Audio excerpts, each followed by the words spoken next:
Alionyesha ni Yesu tunaye mzungumza, katoa mfano huu juu ya mtini ulioonekana kwa nje kwamba wapendeza kwa macho. Alipotembea kuelekea Yerusalemu kautazama mti, kwa mbali alitegemea matunda, shauku iliyojaza moyo wake akaulani mti ule. Wanafunzi wake wakasikitika, kumbe ilikuwa ni fundisho kubwa sana. Akaulani mti ule, wanafunzi wake wakasikitika, kumbe ilikuwa ni fundisho kubwa sana. Kwa mbali akitutazama Yesu kafananishwa kama vile mtini, mwonekano wa nje ni kama ndani, jinsi watu wanavyokutazama. Ni wapi matunda mema ambayo Yesu atajivuna? Tuzae matunda yapasayo toba ili tubadilishwe, tufae kuitwa wana wako.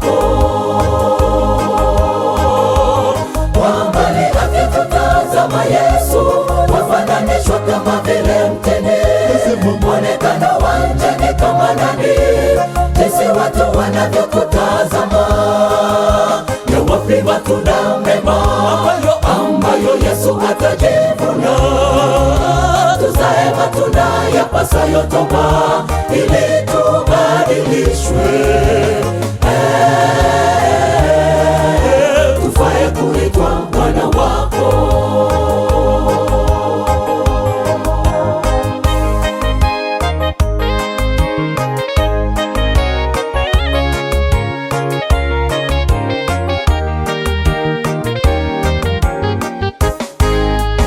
Tabia ya dunia kila kukicha yabadilika, masika kiangazi vyapishana, vyamtambulisha mwanadamu.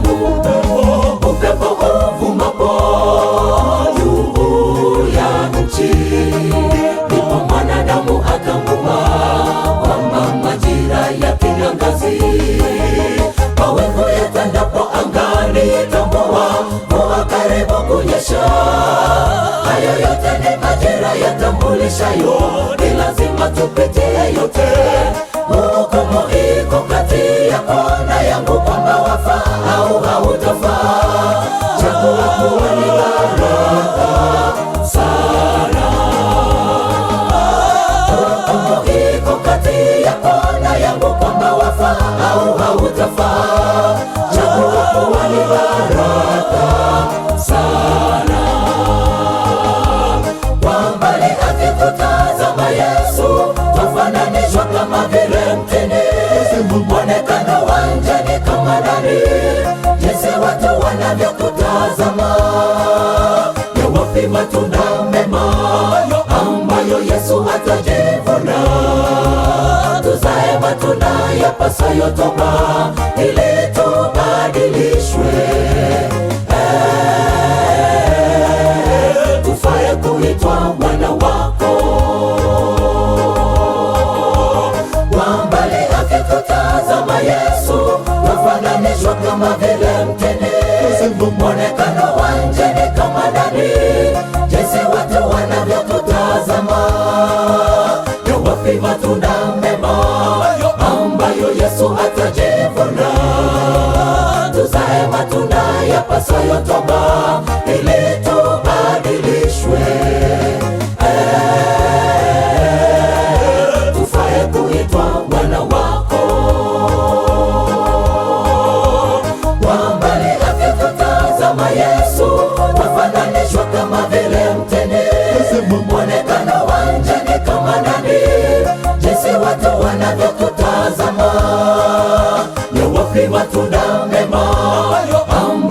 Yesu atajivuna, tuzae matunda yapasayo toba ili